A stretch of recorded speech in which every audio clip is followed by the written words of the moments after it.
Now we'll study about another vacuum tube which is used for the generation of microwaves. Magnetron.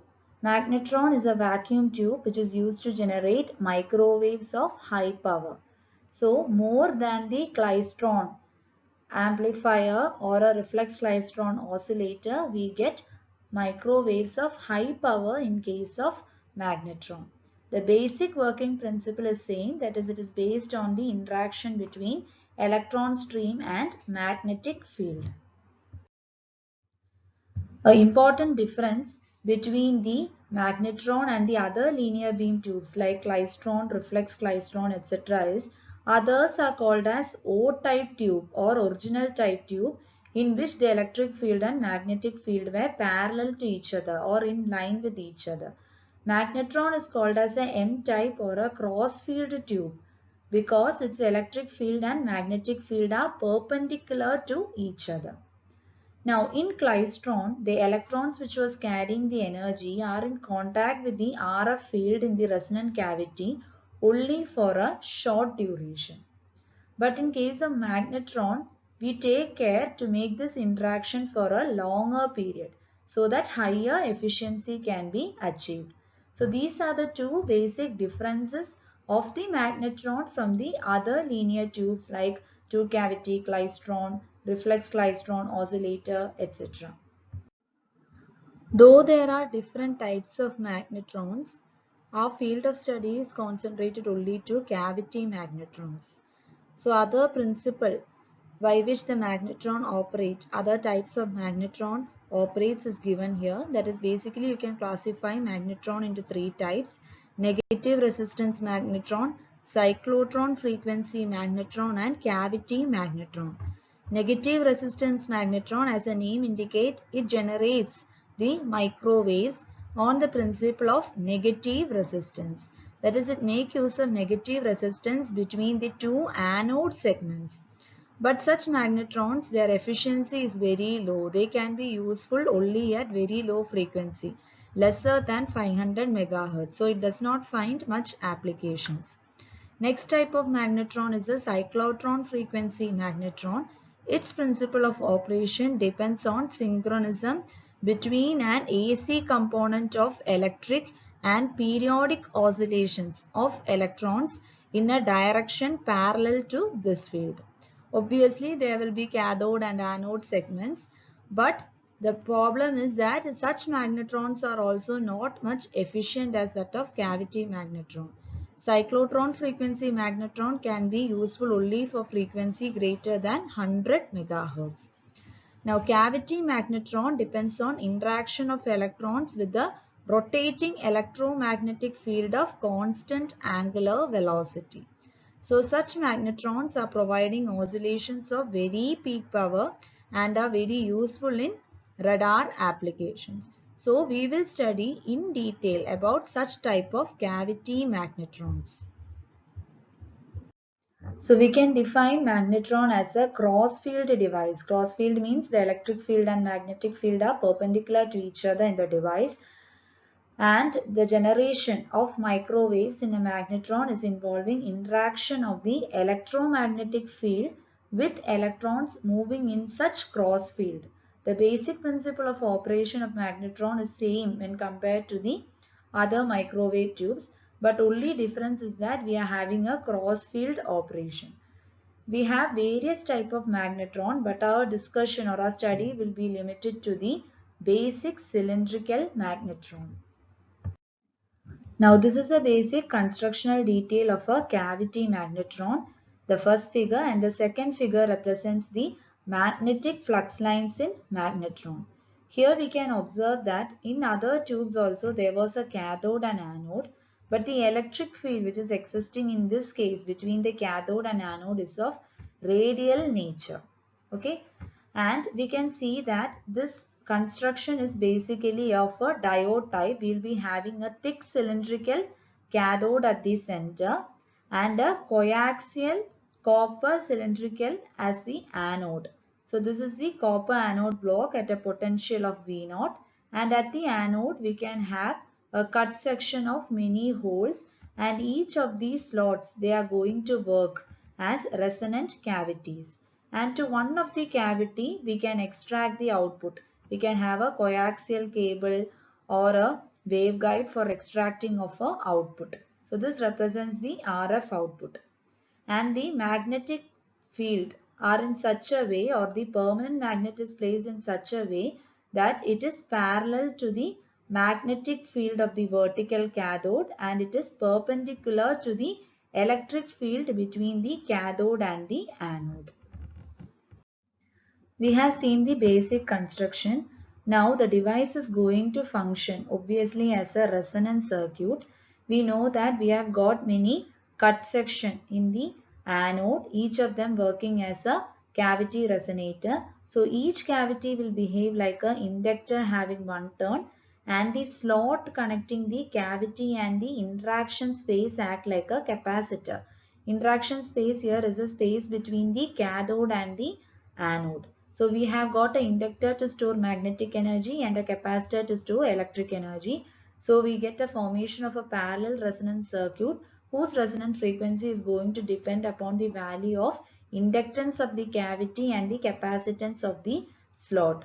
So when we are getting a microwave, the frequency of the microwaves so produced depend upon what frequency of the oscillation was that time existing in those resonant cavities. So here as already explained, we are having a thick cylindrical cathode at the center and a coaxial cylindrical block of copper as anode, and at the anode we have got a number of holes and slots which acts as the resonant cavity. So at these holes we will be imagining a inductor, that is inductor having one turn, and these slots we are having a capacitance. The space between the anode and the cathode is called as the interaction space, and to one of the cavities we are connecting a waveguide or a coaxial line for extracting of our RF output.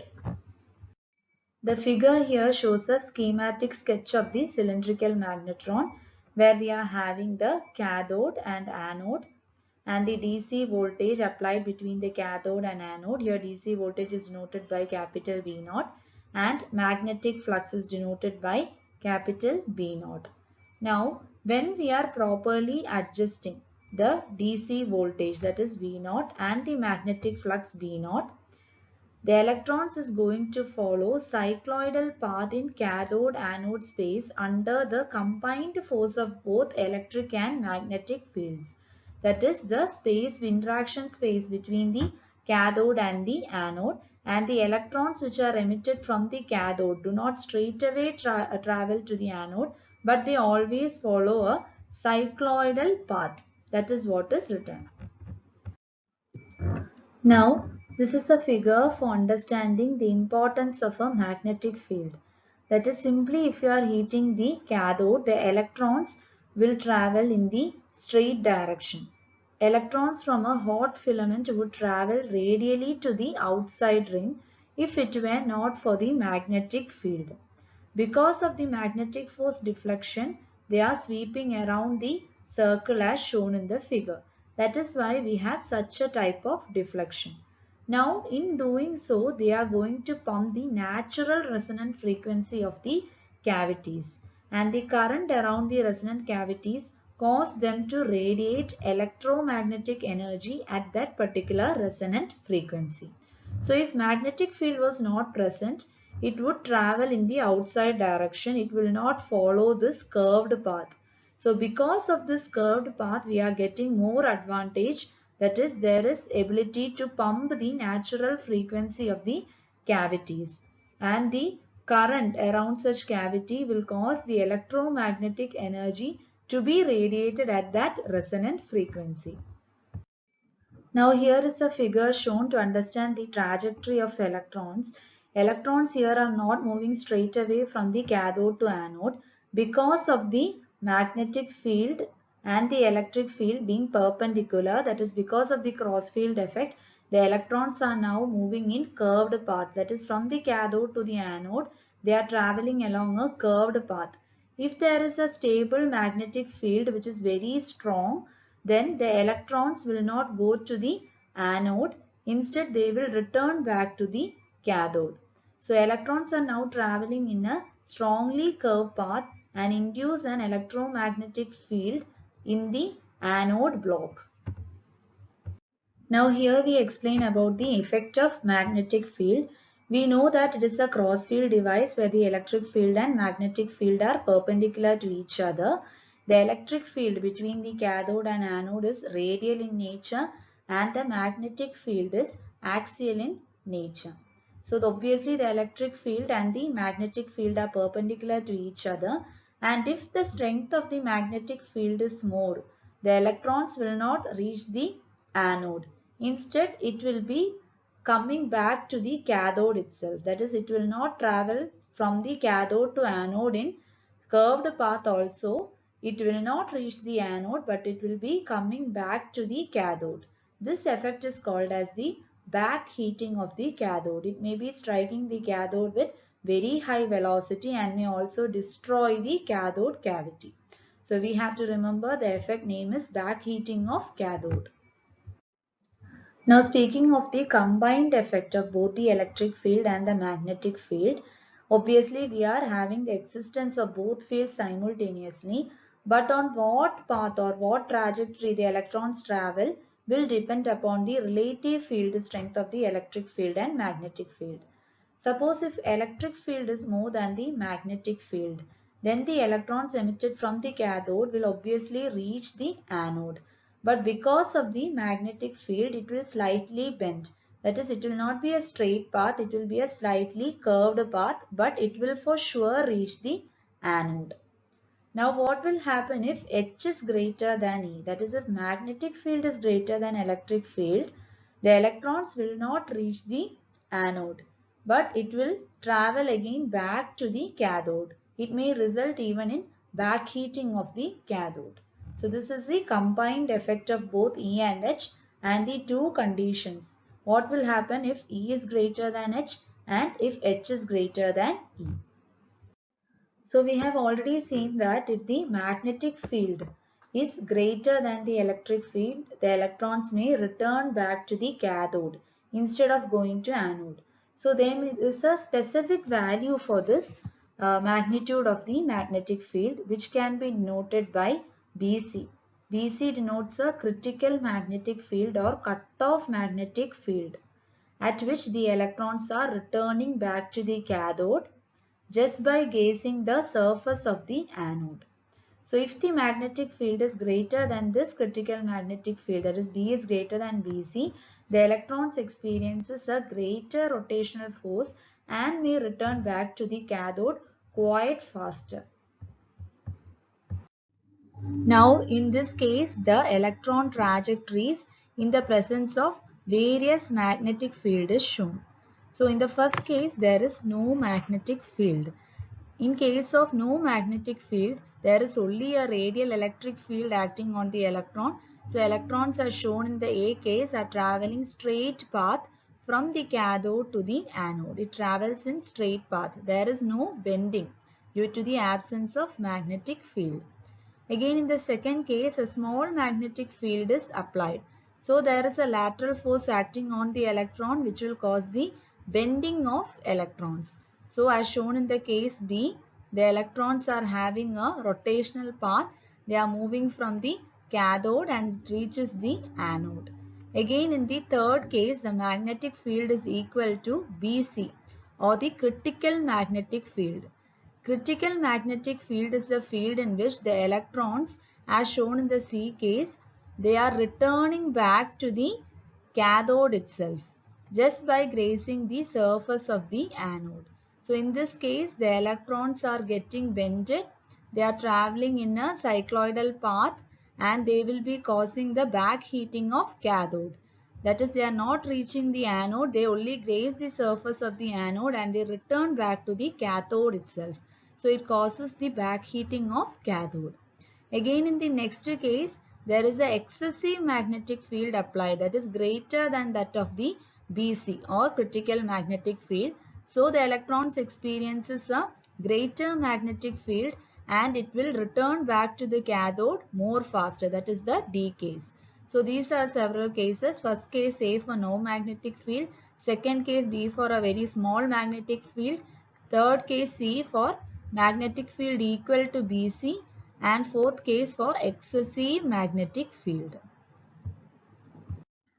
Now coming to the modes in magnetron, we know that in our example we have taken a even number of cavities, that is 8, which are tightly coupled to each other. So n tightly coupled cavity system, they will be having n modes of operation, and each of these cavities are going to support one mode of oscillation. So that is what is written here, each of which is uniquely characterized by a combination of frequency and phase of oscillation relative to the adjacent cavity. So each and every cavity will be having a relative phase shift with respect to its adjacent cavity. We know that magnetron, since it is an oscillator, it has to satisfy the criteria that the total phase shift should be a multiple of 2 pi radians. So the total phase shift around the ring of cavity resonator is 2n pi. The correct minimum phase shift around should be 45 degree. So for the condition to be satisfied, that is, it has to maintain a total phase shift of 2 pi radians, the minimum phase shift between the adjacent cavities, since we are having 8 cavities, so 45 degree into 8 only is going to go 360 degree. So the minimum phase shift between the adjacent cavity here should be 45 degrees. Now we consider phi v to represent the relative phase change of the electric field across the adjacent cavity. In general, the total phase shift will be given by a multiple of 2 pi radians. Now since we are having a total of capital N number of cavities, the relative phase shift between the adjacent cavity is given by the expression 2 pi n by capital N. Now here we have taken capital N to be a even number of cavity. So the integer n could be expressed as 0 plus or minus 1 plus or minus 2 up to plus or minus capital N by 2. Now if this is a case, then phi v is equal to pi. So this is the most common or the dominant mode of operation for a magnetron. What will happen if this phi v tends to be 0? It means that there is no RF electric field present between the cathode and anode, and this is of no use in magnetron operation. So from this expression we must understand that in case of an even number of cavity of magnetron, as in our case we have taken capital N is equal to 8, the most dominant mode of operation in a magnetron is going to be the pi mode of operation. Since the dominant mode is pi mode, but we are having many cavities which are close to each other, there is always a possibility of mode jumping. So a magnetron in which no effort is made to separate the dominant mode from the other modes is said to be unstrapped. A method commonly employed to avoid mode jumping in magnetron is called as strapping. So since these modes are very close to each other in case of a magnetron, we have to employ a mechanism so that mode jumping is avoided. Strapping is usually employed to maintain the pi mode of operation, but in strapping we employ conducting rings, but it has a disadvantage that when we are using the conducting rings, it causes a power loss, and it is also difficult to maintain RF field in the interaction space if we are employing strapping. We will look at how strapping is employed in order to avoid mode jumping in magnetron. So strapping as shown in the figure, we are having two rings of a heavy gauge wire connecting alternate anode poles. So you can see that there are two rings in the figure, and each of the rings are connecting alternate anode poles as shown by the dots. This is done in order to make the 2 pi anode poles together. So the phase shift possible is now only say 2 pi, 4 pi, 6 pi, etc. Now by using this strapping method, the phases other than pi is prevented. That is, only the dominant mode of operation in magnetron is now made possible. Such a way we can control the mode jumping. But obviously there is a disadvantage of power loss in the conducting rings, and also in case of very high frequency it is difficult to maintain the interaction in the space. A magnetron which needs no strapping is the rising sun magnetron. Rising sun magnetron, as you can see, the adjacent cavities are made dissimilar with respect to each other. So the adjacent cavities oscillate at widely different frequency and only the node with 2 pi phase will be effective. Here the adjacent anode poles are having a phase shift of 2 pi, 4 pi, 6 pi. So we take care that the dominant mode of operation is only maintained. Here are stated few characteristics of magnetron. Output power in excess of 250 kilowatt, frequency 500 megahertz to 12 gigahertz, duty cycle 0.1% and efficiency is usually from 40% to 70%. So here are stated few applications of magnetron. Magnetron will generate higher power when compared to two-cavity klystron amplifier, reflex oscillator, etc. So it find application in pulsed radar with large pulse powers, and also we have voltage tunable magnetrons which can be used in sweep oscillators, in telemetry and in missile applications, that is in magnetron where the voltage is tunable or the frequency is variable. In case of fixed frequency continuous wave magnetron, they are used for industrial heating and microwave oven. So this is a very common application. In microwave oven, the device which is existing is a magnetron device. And also it find applications in industrial heating, that is using the heat property of microwaves. We can use it for industrial heating applications.